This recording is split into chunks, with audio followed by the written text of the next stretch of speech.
menyiapkan secara internal dulu. Petugasnya kita siapkan, ya, mulai dari petugas di tol.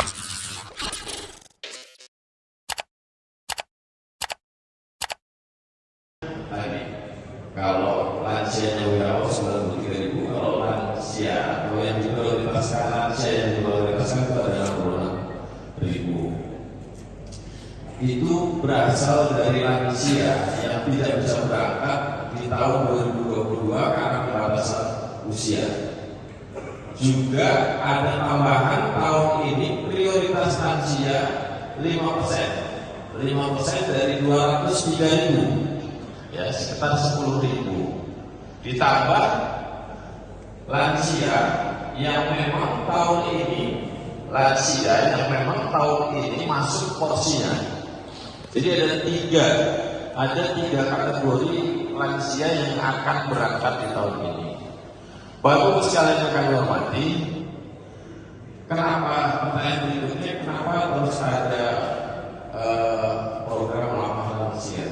Karena Bapak Ibu sekalian, lansia ini akan terus meningkat, ya, dari tahun ke tahun.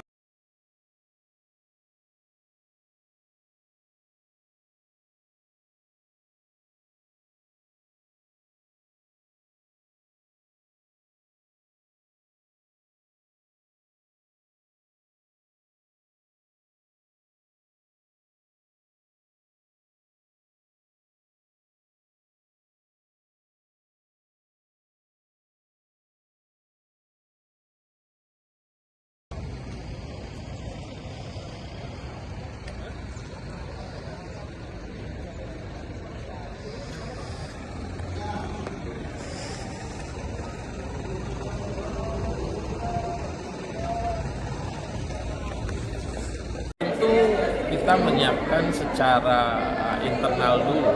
Petugasnya kita siapkan, ya, mulai dari petugas di kloter, petugas di embarkasi, petugas PPIH-nya itu sendiri.